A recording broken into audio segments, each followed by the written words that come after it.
Hello and welcome to my home. Today we're going to talk about picking and shelling and cooking pink-eye purple hull peas. I did an earlier video where I showed where I planted and now they've grown and are ready to harvest. So I'm going to show you all that as well as how I'm going to cook them. But before we go there, I want to let you know I have other videos on my channel. I have easy to prepare recipes, have product reviews, meditation videos, and container gardening videos where I show you how to grow a variety of vegetables in containers. So come on, let's go pick some peas. Now I picked one off of here already because these grow out into hulls of 3 per plant. And sometimes some will get riper before the others, even though on the same plant. But this is how you know when they're ripe. When they start to turn purple. They start out green and then they turn this beautiful purple color. So I'm going to pick some more of these and then I'll see if I have enough to cook. And if I do, I will go ahead and cook them today.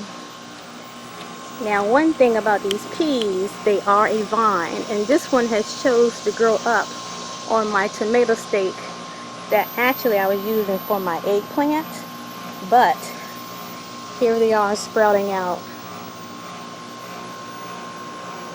and climbing up that pole. Okay, I'm going to pick some now. Now picking these are easy. You want to pick them right where they attach to that limb or that vine.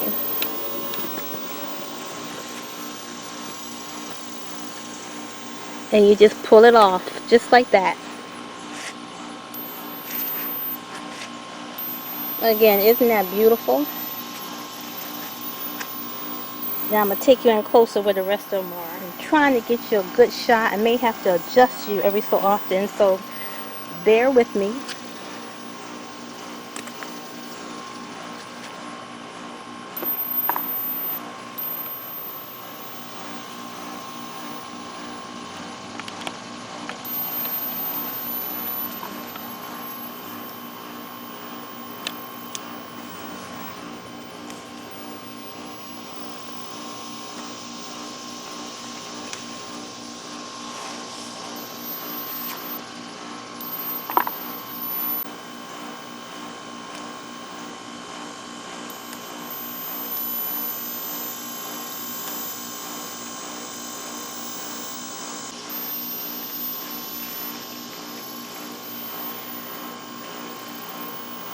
I see some more on the other side, so let's go over there.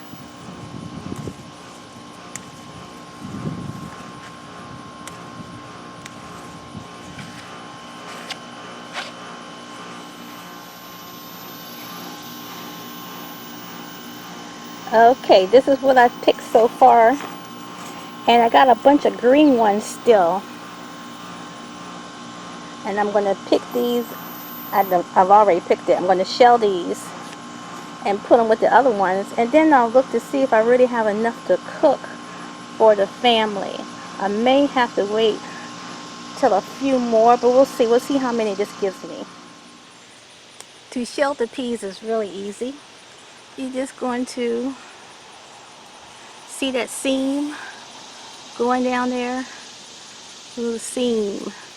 We're going to just pull apart that seam. Let's get that back in the shot. You can just pull it apart like that and you expose the peas. Just go down that seam and pull it apart, and I just have a little plate that I'm just going to pop them off in.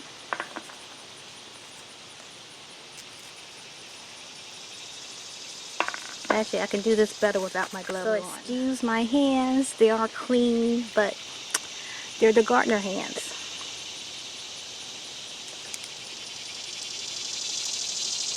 So here we go.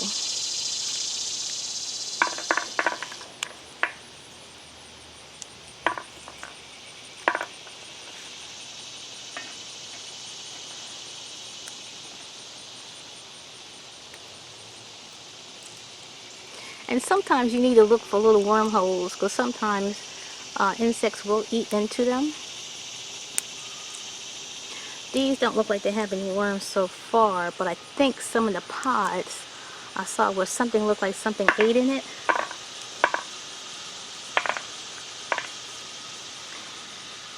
And if something is eaten into one of the peas, you just throw those out.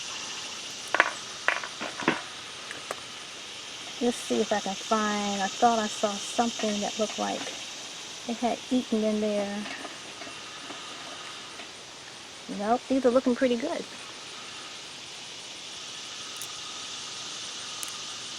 You just want to open up that seam and plop them out.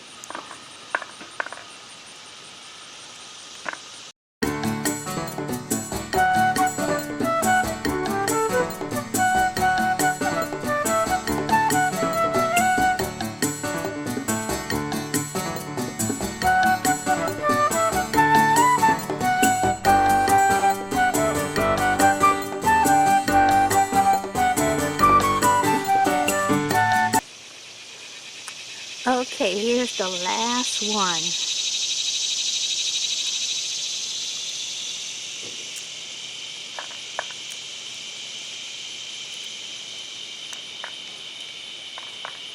Now I'm going to rinse these off real good.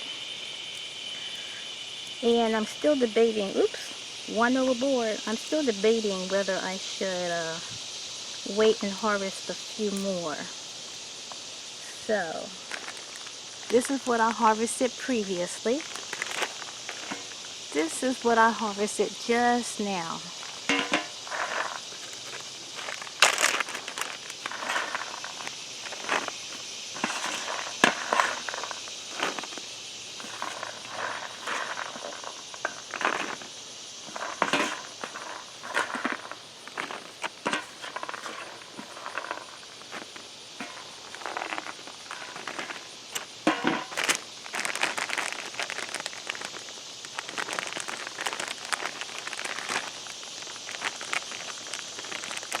You know, I think I want to wait and harvest a few more. So I'm going to pause the video here and I'll come back to it when I have enough to cook, and then I'll finish out the video and post it then. But that was super simple. Here we are at the kitchen. This is about 2 days later. I did wait and pick some more mature peas so I can have a nice, what they call a nice mess of peas to cook. And this is going to be a simple recipe. My grandma would have cooked these very simply back in the day. It would have been just salt, pepper, water, and she would have used salt pork. And that's basically very, very fatty bacon that she would have fried and crumbled up into the peas and maybe even pour some of the fat into it. But I'm not going to do that. I'm going to use some vegetable stock to give it some flavor. And also going to add a little bit of olive oil to it to give it a little bit more richness. So it's salt and pepper, vegetable broth, the peas, very simple, and the olive oil. So I'm going to start by pouring the peas into my pan. And I like to have a pan with a lid on it because I'm going to cook it with the lid on.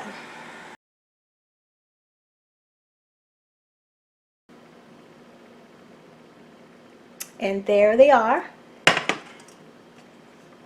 Now how much water, how much water or vegetable stock you use is going to depend on how many peas that you have. So I have 2 cups in here, and I'm not sure I'm going to pour the whole 2 cups in. I can add more as it's cooking. And you want these to cook so that they're nice and soft.